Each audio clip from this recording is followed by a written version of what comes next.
of 13 from the line. He has 13 points. But these numbers at this point are meaningless. Bulls with an 83-55 advantage. Game 3 of this best of 5 back in Miami on a Wednesday night. It's so strange to see Pat Riley sitting on a bench, not involved in a game. Rarely does he coach a team that gets blown out to this kind of proportion, but you can tell that the wheels are already turning for Pat, trying to think of what he's going to do for Wednesday night. Just under 1 minute left in the third quarter. Danilovic changed his mind. Mourning with a three-point attempt. And a foul, holding foul. It is on Kerr. So both clubs over the foul limit. And Sasha Danilovic to the free throw line. Sasha spent the past 3 years playing for Bologna in the Italian League, averaged better than 25 a game. Chris Gatling returns. And here's Chris Gatling checking back in. Alonzo Mourning hears it from the crowd. Well, Matt, they said it was safe to go back into the water. And boy, were they wrong. Tonight at 9, 8 Central, Peter Benchley's The Beast coming to NBC. I haven't been right since Jaws. 83-57.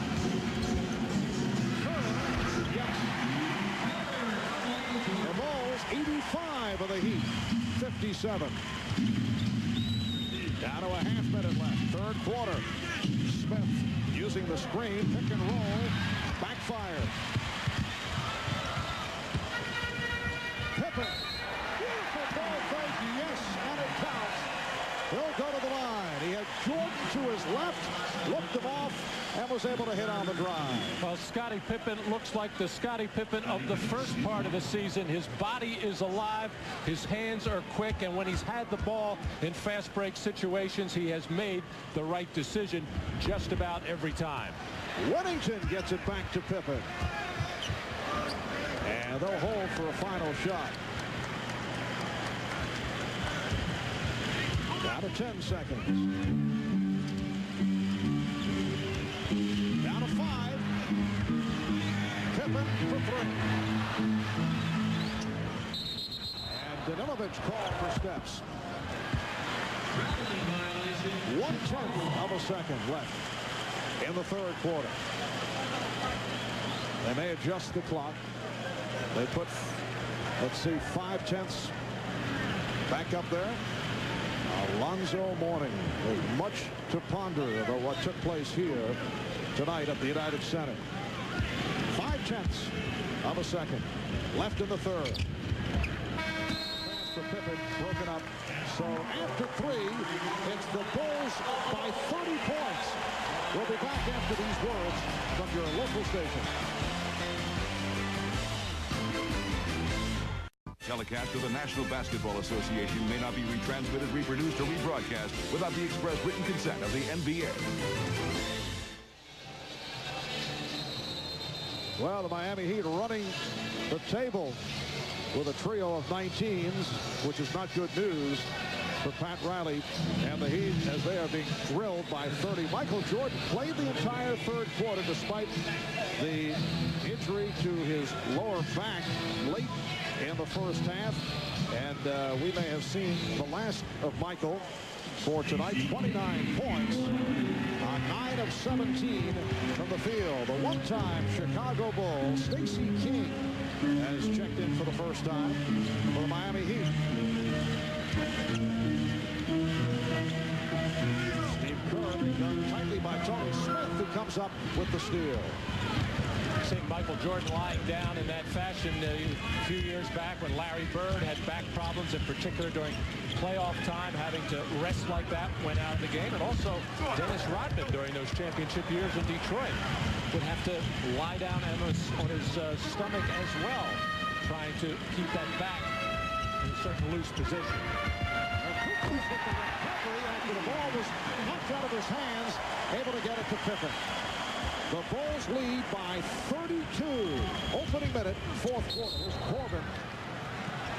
Chicago looking for an offensive foul, but that not the call.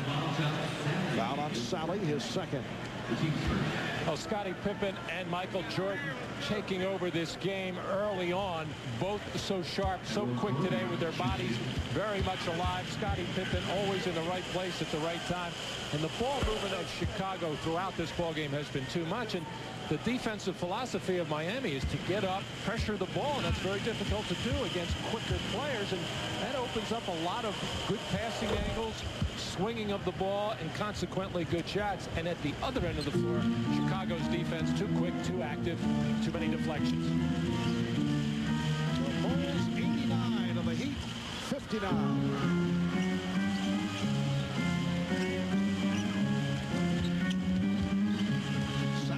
Guarded by King. These guys faced each other under different circumstances when Stacey King was with the Bulls. John Sally with the Pistons. 6 points for Ron Harper. 91-59.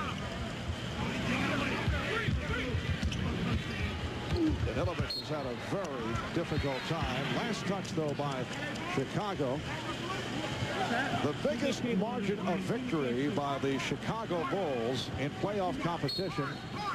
They won a playoff game back in April of '91 against the New York Knicks by 41 points. Very much in range here tonight. Danilovic. And deflected out by Gatling. So Danilovic is now 2 of 6 from the field. As for Miami, the worst playoff loss that they have suffered, April of '92. Of course, not too much playoff history for the Miami Heat, but they were beaten by the Bulls in Game 2 of a series with Chicago, 120-90, a 30-point deficit. That's the worst for Miami. Steve Kerr to that Chicago lead. How many times have we seen the Miami defenders trying to catch up with the open shooters? And it's so hard to look quick with not only black sneakers, but also black socks on. But the Bulls have managed to do it. You know, I never thought of that. It's an excellent point, Matt. We'll be right back. To the locker room in his shower slippers already. I guess that's an indication that he will not play anymore. When you see the guy in the shower slippers, that's the telltale sign. We are in extensive garbage time. The Chicago Bulls rolling over the Miami Heat. Steve Kerr picks up the foul. 9.5 remaining in the fourth quarter. Biggest blowout, nice pass from King. And Corbin will go to the line. Pretty backdoor flip by the former Bull Stacey King. The Bulls beat Charlotte in Charlotte back on the 5th of April, 126-92, a 34-point differential. That's the game where they opened up with a 20-0 run. And then the very next game back here in Chicago, the Hornets beat the Bulls. That stopped the Chicago home win streak at 37 straight. They were 37-0, and the Hornets came roaring back after that poor effort at home, down 20-0 to start out. So a 34-point win back early April. Biggest differential of the season coming into tonight. Let's check in with Ahmad Rashad. Ahmad? All right, Marv, Michael has just been taken into the locker room, and rather than sit out on the court and let the injury get cold, they had just brought him in for precautionary reasons, just to warm him down and just make sure that they take care of that injury. Marv? All right, Ahmad. It is a 33-point lead for Chicago. Corbin, traveling violation call.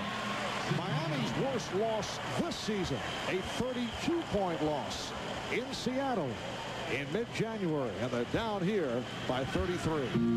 Well, a lot of changes for the Heat this year as Pat Riley and his staff, Randy Funn and Dave Wall, pulled off those trades right before the trade deadline, and it really changed this philosophy of this whole team. They became much more of an offensive-minded team, capable of scoring big numbers because Tim Hardaway is such a creator. out the case here this evening. That trade February 20.